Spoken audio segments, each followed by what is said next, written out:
Hey, and welcome to Respec the Meta, the series where we attempt to build a new video game canon one game at a time. In this video, we'll discuss the 20 titles I've picked out for the Nintendo Entertainment System. I've spent a long time mulling over this list, agonising over every choice, but if you've watched the introduction video already, you'll know that nothing here is final. Any games in our canon can be changed if the community can make a good argument for something else, but if you haven't seen that video yet, here's the short version.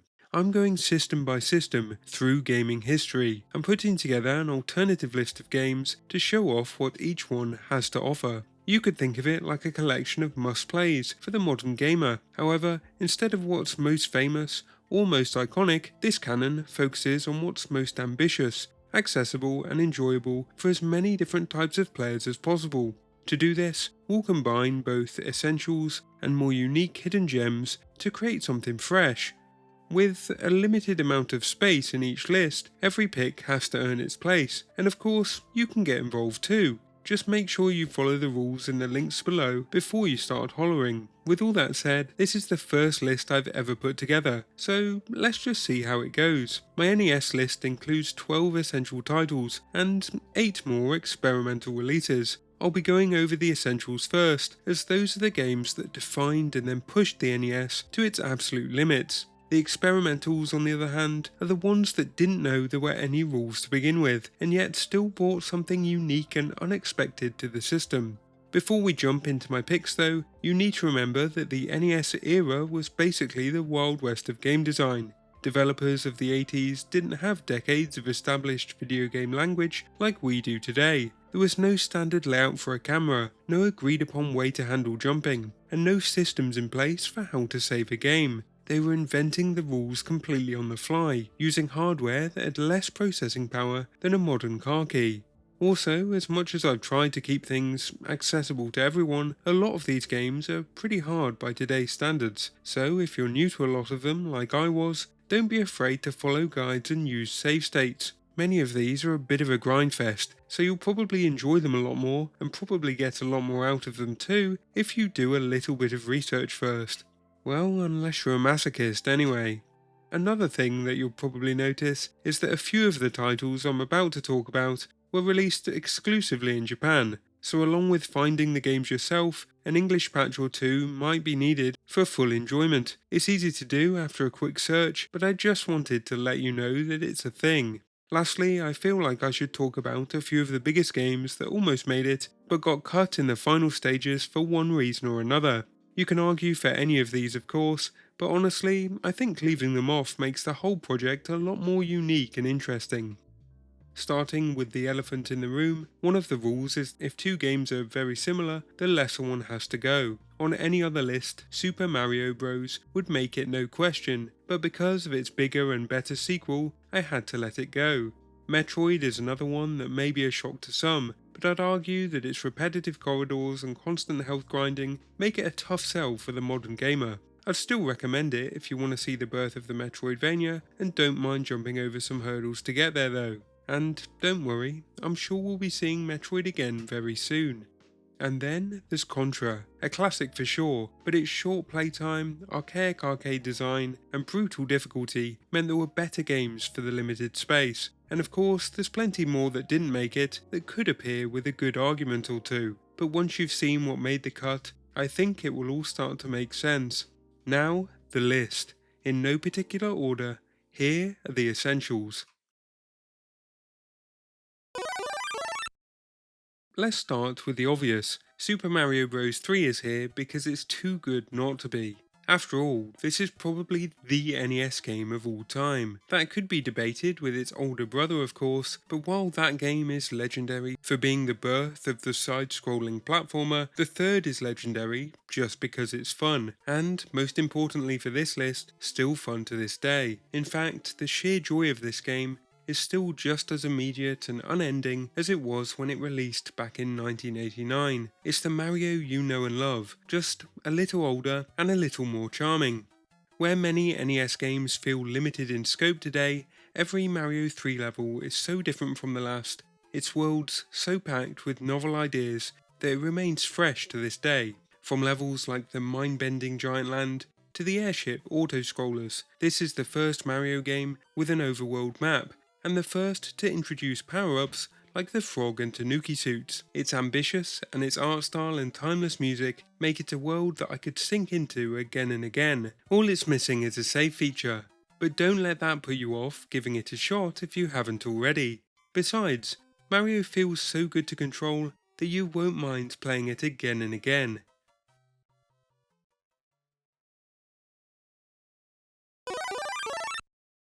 Knocking off the next titan, The Legend of Zelda deserves to be on the list because while Mario represents a linear, more instantaneous kind of joy, The Legend of Zelda nails the feeling of stepping out into an open world and creating your own adventure. Think of a later entry like Breath of the Wild, but packed into an 8-bit world. Until making this list, I'd never actually played the game, so trust me when I say those feelings of mystery, wonder and discovery are all still there to this day. You'll be dropped in with no tutorial, no guidance, no map, and the whole world is yours to explore with all kinds of secrets to find, from health upgrades to better swords and shields, and that's not even including any of the 9 dungeons. Expect plenty of clutch fights, key hunts and puzzles. It may take a few minutes to get to grips with the whole thing, and you should probably look up the manual and maybe even a starter guide. Trust me, those secrets aren't easy to find, but crucially for this list, it never gets old. Maybe it's just the music, but there's a timeless vibe to the whole thing, and once it all starts to click, it becomes this epic romp through the first iteration of Hyrule. Once you've beaten the game, you'll also unlock a remixed version, with everything you've just experienced changed and moved around. This is the icing on an already enticing cake, as you're effectively getting 2 adventures in one. What a deal!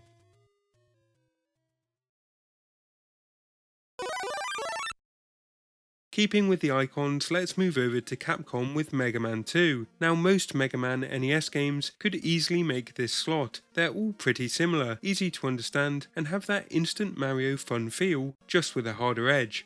So why pick the second then? Well, not only is it the most well known, expanding on everything from the original, it's also the only one on the NES to have an easier difficulty setting, which naturally makes it the most accessible one.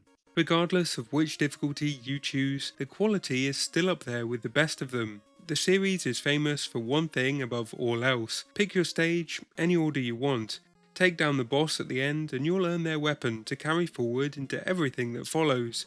The trick is figuring out which of those weapons destroys which boss and planning your route around it. But get it wrong and you'll fall on your face. It's a simple idea, but an incredibly satisfying loop to master, and it holds up just as well now as it ever did back then. Personally though, I love its methodical pacing. Unlike a lot of games from this time, there's no timer attached to these levels, so you can always just take your time and consider your next move. It's not about speed, but consideration. I compared it to Mario earlier, but really it's a different animal. The complexity of its boss roster and relentlessness of its catchy tunes are a testament to that alone.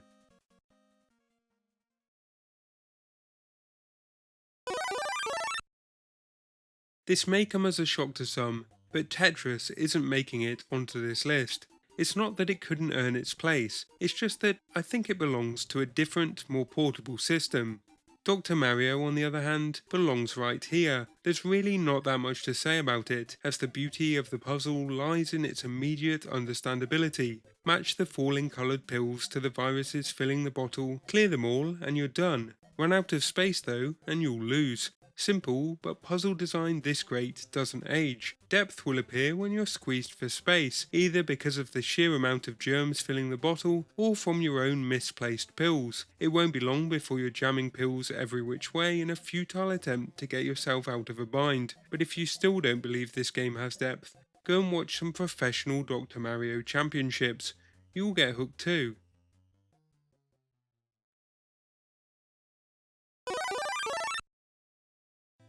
Punch-Out may look like your typical sports game, but don't be fooled. It's more rhythmic than anything else on the console. Every fighter we come up against has their own moves and flow, and we must learn to read their tells through their expressive animations. And I love these animations. They're the closest we're going to get to photorealistic characters on the NES, and I'm not complaining.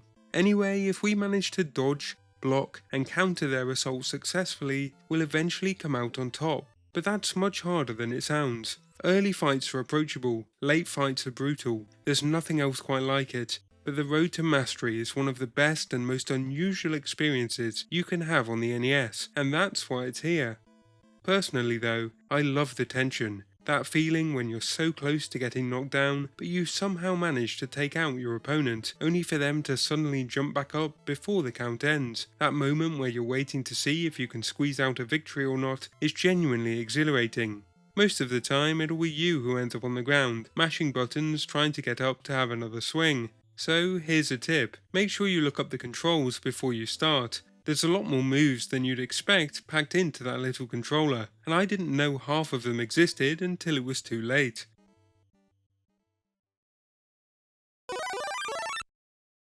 Castlevania 3 is without a doubt the best looking and sounding game across this entire list. I'm specifically adding the Japanese version, known as 悪魔城伝説 because it has an advanced sound chip allowing for more complex music.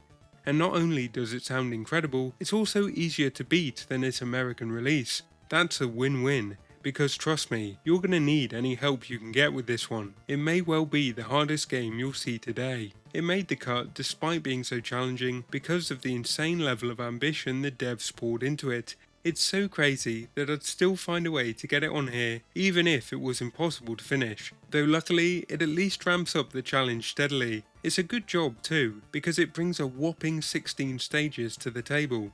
Each completely unique and with branching paths to let you choose what you want to play next. For reference, the original Castlevania had 6 levels. I'm not done either, because there's even 4 playable characters with completely different abilities and movesets, each with a different ending too. Konami didn't have to go so hard with every aspect of this game, and yet they made sure it would be an all-timer. So if you can get your whip timing down and are comfortable with the more methodical gameplay, you should definitely add this one to the top of your pile, even if you don't manage to finish it. I actually only played it recently, so I haven't even attempted to finish it yet, but it has quickly become one of my favourite experiences on the NES.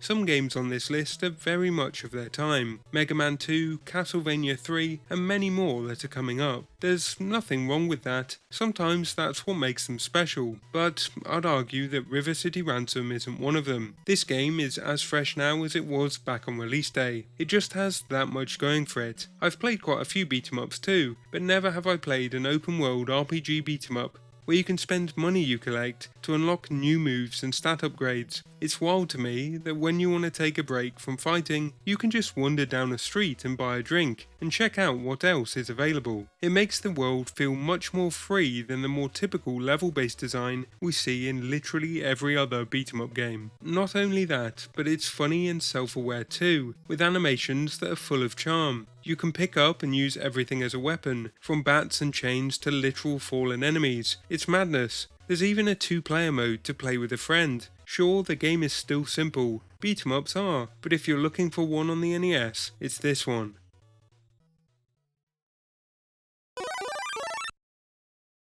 While Crystalis may look like your typical Zelda clone on the surface, it behaves completely differently once you play it for yourself. For example, instead of relying on items or keys to unlock the world, this is a full-blown JRPG. That means there's populated towns, a beautiful world to explore with powerful bosses to fight, and even a strict experience point system. It honestly feels closer to a game of the next generation than almost anything else on the console.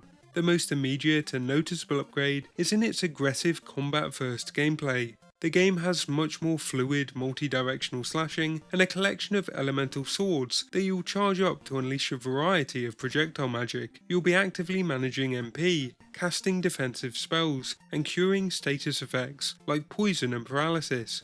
Personally, I love the flashy combat. It's very direct and to the point. But the main standout feature for me was its fleshed out and mysterious narrative. It doesn't feel the need to give you all of the answers, preferring to drip feed new information as you go, which works surprisingly well at pulling you in, even today. It does have some gameplay friction, as it relies entirely on those classic RPG stats, so progress is grindy and level gated, and if you challenge a boss even one level too low, your sword will literally bounce off, doing 0 damage. You'll also be pausing quite a bit to swap gear to match enemy elemental weaknesses. But these are things I'm willing to look past for the overall experience, and you should too, as it's an engaging journey otherwise.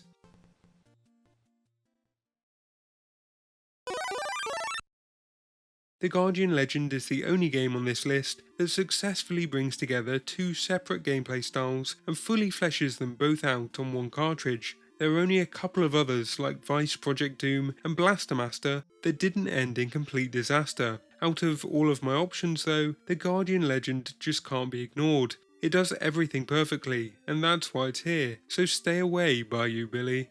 Anyway, I think the easiest way to describe the Guardian Legend is if you put The Legend of Zelda in space and turned all of its dungeons into awesome shoot 'em up stages instead. The labyrinth has all of the Zelda elements you'd expect: shops, health upgrades, key hunts and puzzles. You know the deal with that half. But then the space battles bring bursts of fast chaotic action, all with zero slowdown. They are these instant shots of adrenaline to break up the slightly less intense but no less enjoyable exploring segments.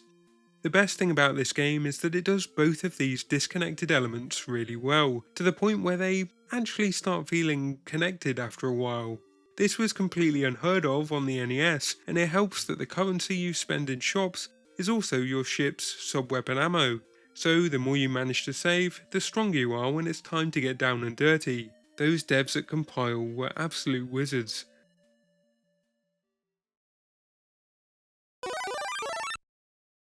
While the Guardian Legend is a blend of both shoot 'em up action and Zelda, I feel that another full-fat shoot 'em up belongs on this list, and there's a few that could take this spot, but I stuck with Compile once again and added Gun Knack, partly because it runs well, and partly because it's the most accessible of them all, with 4 unique difficulty options that run the entire gambit from baby's first shoot 'em up to crushingly difficult. While most other games are here because of their unique or standout elements, Gun Knack deserves this spot simply for its rock-solid craftsmanship and satisfying gameplay. It's immediate, punchy, and looks great doing it. So if you want to get more into shoot 'em ups, this is one I'd heavily recommend. No matter what's happening, it'll stay smooth too, which is unusual for an NES game with this much action unfolding all at once.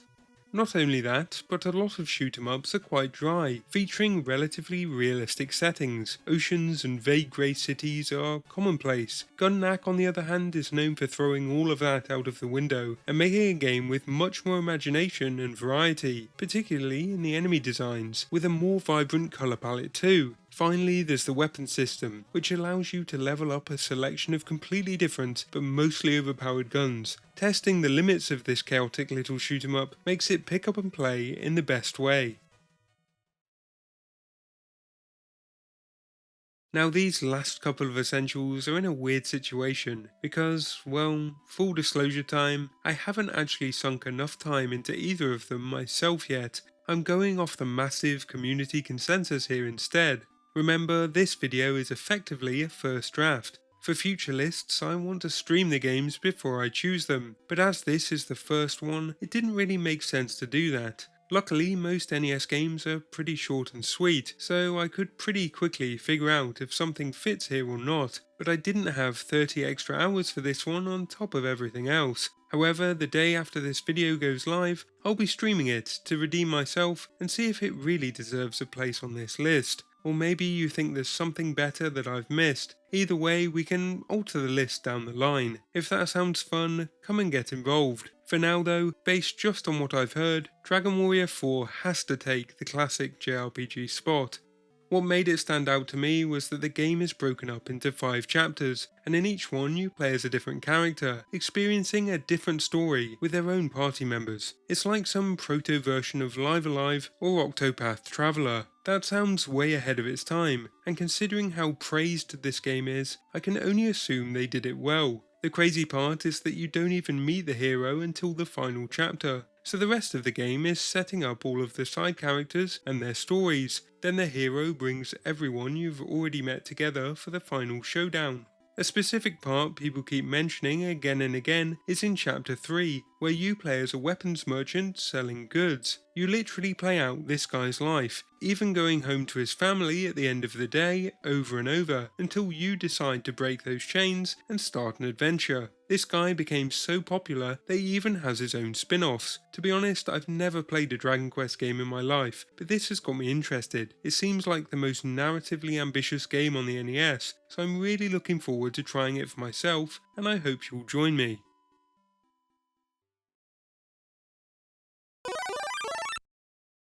To be honest, sports games are always going to be my Achilles heel in these lists. I'm generally not a fan. Still, they do need to be represented even if they aren't really for me. But I don't even know how to build a sports team, or most of the rules either. But I still added Blades of Steel because out of all of the sports games on the NES, apart from Punch-Out, this is the one that I feel could turn me around on them. I admit that it's because it looks a little ridiculous with its over-the-top presentation, fighting game standoffs, and even mini playable demos between matches, but yeah, seems about as creative and spontaneous as an 8-bit sports game could possibly be. In the end though, this is ultimately just here as a seemingly solid but uninformed pick, and I think it has the highest possibility of being shaken off for something else. So if you think another sports game deserves the spot instead, tell me why, or defend this one to the ends of the earth if you think it should stay. Either way, if you'd like to see me try to get into Blades of Steel, then I'll probably be streaming it soon too. Maybe it will turn me into a sports fan after all, but we'll just have to wait and see. And that's the 12 essentials for the NES. I tried to hit a good balance of classics that each offered a different experience, but I look forward to hearing your thoughts on these and justifications for other titles that are currently absent. Just remember, they need to be fun and accessible to a modern gamer without too much of that archaic friction. With all that said though, let's now take a look at the more unusual side of the list, the experimentals. I really like Princess Tomato in the Salad Kingdom. It reminds me of those slightly surreal but charming garden-based children's cartoons that I'd see on TV when I was young, the kinds where all of the storylines were small scale and low stakes, in a cozy kind of way. In this one, you play as Sir Cucumber, tasked with saving Princess Tomato from the conniving Minister Pumpkin. You better stay with me here, because what follows is a whimsical adventure. You can't fail and you can't die, but that didn't stop me from being pulled in by its weird world, its puzzles, and a bunch of humorous situations that managed to be quirky without being irritating. I love the character art and writing in particular. It gives these places so much personality. I think it belongs on the list because there are not many games on the NES that are both this easy and worth your time. Besides, after the challenge of most of the other games on the console, sometimes it's nice to just kick back, relax, and chill out, and I can't think of a better game for this than Princess Tomato.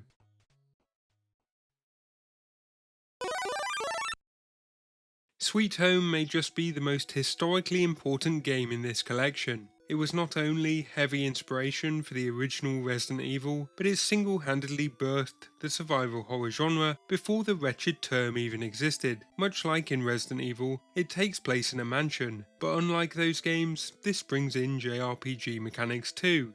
Yes, that does mean that this is Resident Evil with turn-based combat, XP, and even a button that allows you to call to other party members if someone is under attack. As much like in Scooby-Doo, our gang of misfits have to split up and look for clues. It must be really wild to experience this if you're an RE fan and you didn't know this existed. Your party consists of 5 filmmakers who all casually showed up for a job, but they quickly realised there's some spooky shenanigans afoot and now they've got to find a way to escape. Luckily, they each brought a useful tool into the mansion, which should help. We've got a lighter, a camera, and this absolute baller brought a vacuum cleaner. I guess you can't be too careful on your filming job after all. Now, I'm not gonna lie, this game does have friction. For example, if a party member dies, they're gone for good, no respawns. And you should also expect to be moving back and forth a lot, swapping items with different characters as their inventory is shockingly limited. But it's still worth a shot, and just so you know, there are ROM hacks out there that smooth over these rough edges if you want them.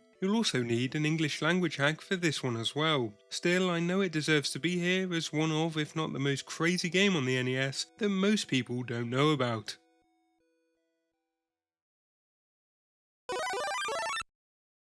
Fire and Ice is another deceptively challenging puzzle game that deserves more love. Our objective in each level is to put out the fires using ice blocks which we can create, push and destroy. That sounds simple enough, but actually doing it is another matter entirely. 50% of Fire and Ice's appeal comes from how fiendish these puzzles get, and the other 50% comes from its presentation. In a way, the game reminds me more of indie puzzlers, like Barbara Is You, rather than a retro game. It's simple things, like how there is no live system, or pointless game over screen, allowing us to try again and again to our heart's content without having to replay levels. There's a ton of content here too. 100 main levels and 50 bonus levels, and the best part is, if we get stuck on a stage we can simply skip it and come back later. The Japanese version even has an undo button. How modern is that? The icing on the cake here is the visuals. The bright colours really pop, and the animations are the smoothest I've ever seen on the console. In a way there's not much to it, but I know you'll appreciate these things more when you're staring at his little face and racking your brain, trying again and again to figure out the steps required to crack these levels in half.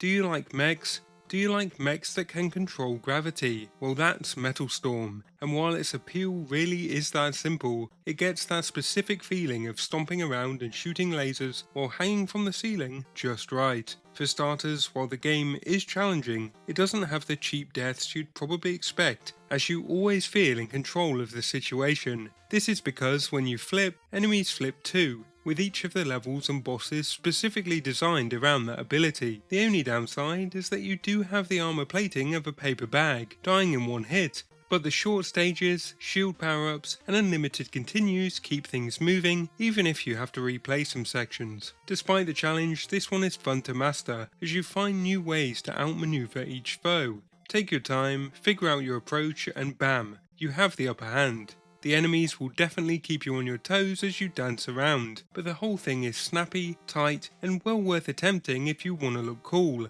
Before I move on though, I need to talk about the art style, as it's both ugly and kind of neat looking at the same time. I like how it goes for this maximalist lines everywhere approach, and I wanted to get through each level partly because I was curious about what bizarre world I'd be charging through next.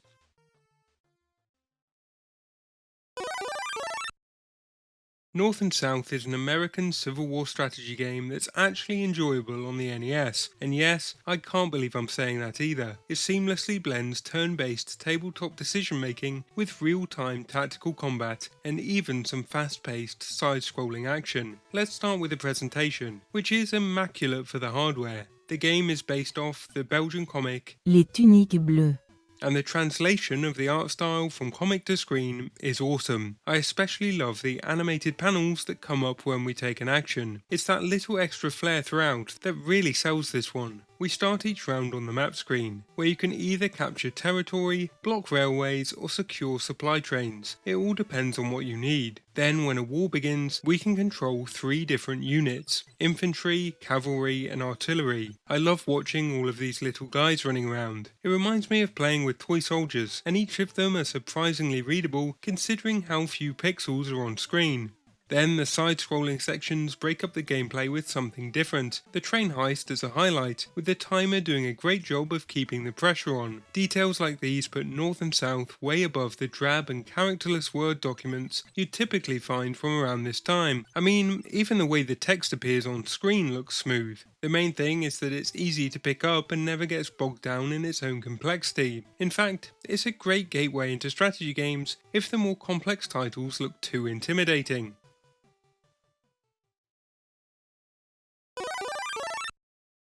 Out of all the games on this list, Gimmick has been in the most volatile position, battling out with Little Samson for a spot. For a long time it seemed like Little Samson was the clear winner for me, mostly because it's a lot easier to get into. You have 4 playable characters that are easy to understand, and unlimited continues that make beating the game much more straightforward.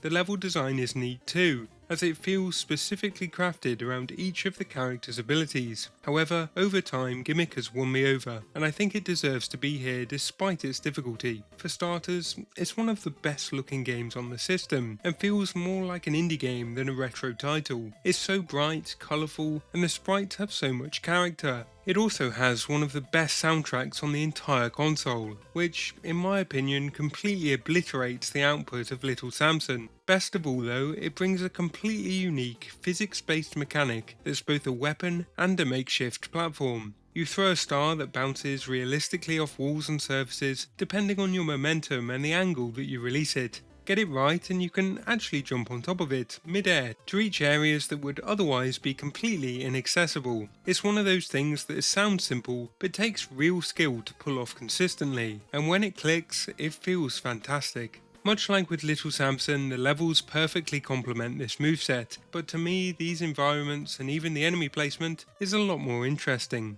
You can pick up different power-ups too, which help with some of the harder sections when you know what you're doing. In a way, the game is very simple, but the amount of creativity and control the star power gives when approaching each of the levels is what pushes it into this spot on the list.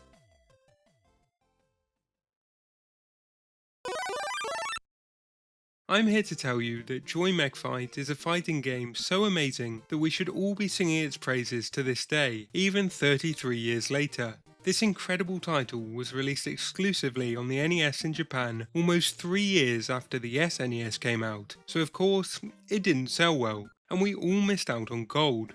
Now, I'm not a big fighting game guy, but when I heard this game had 28 unique playable characters, all with their own movesets and 4 specials, on the NES of all things, I was blown away. The care that went into this is ridiculous. On top of the insane roster, there is no slowdown. It also didn't play as safe in the gameplay department either, changing up the formula that we still have today by having no walls on the fighting arenas, so no getting ganked in the corner. Then, instead of a timer and rounds format, each robot has 3 life bars, and there's even this mechanic where taking out a life bar partially refills some of your own, allowing you to claw your way back into tough fights. It looks far better than it should, and once you get used to the look of these limbless entities, plays great too. Even single player is fun, as defeating each robot in story mode unlocks them for the next fight in a very Mega Man choose your own battles kind of way. It's just absurd to me that a game of this size and quality was packed into an NES cartridge and people aren't singing its praises every second. Get an English ROM hack if you need it, and go nuts.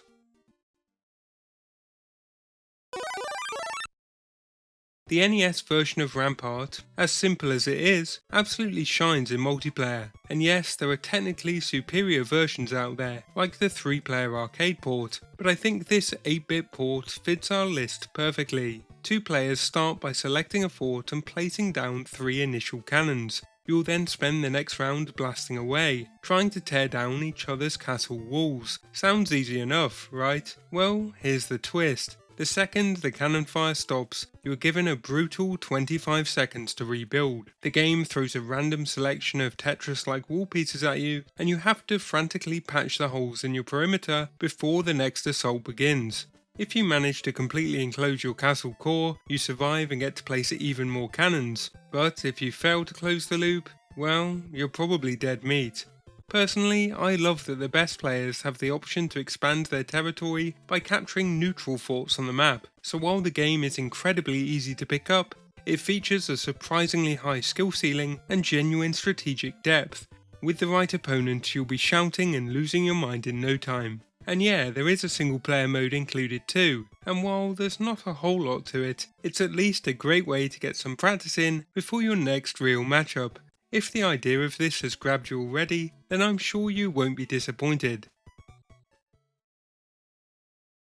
And that's the NES in 20 games, the console where the rules of game design were basically invented from scratch, and I think this list reflects just how wild and varied those early attempts were, from the stone cold classics to the absolute weirdos. Honestly, I'm pretty happy with it. That said, this is still just version 1, and it definitely has some rough edges. You haven't had your say yet, and I haven't given them the streams, completions and time they deserve. They haven't had the chance to become truly definitive, so if something feels wrong, tell me. If something's missing that you think deserves a spot, make your case, either here in the comments or on a stream. I'll be happy to talk about it. I genuinely want to get this as close to perfect as possible before we move on. Obviously, I've barely scratched the surface of Dragon Warrior 4 and Blades of Steel in particular, so come and say hi when I give them a stream tomorrow. Whatever happens, it'll be fun, and if the games don't hold up, we'll figure out what to replace them with together. From there, the process changes for the better. Future lists will have proper community involvement before anything gets decided. I'll be streaming games first, getting your input early, and nothing gets locked in without a conversation behind it. That's the version of this project I'm most excited about, and if you want to know what system is next, you'll just have to wait and see. Maybe we'll vote on it. Anyway, thanks so much for watching this one. I know it's a lot for a first video, but I really do hope it's useful. Again, if you haven't seen that intro video, I really recommend it. Other than that, if even one game on this list turns out to be something that you end up loving, then this was worth starting. And hopefully I'll see you next time.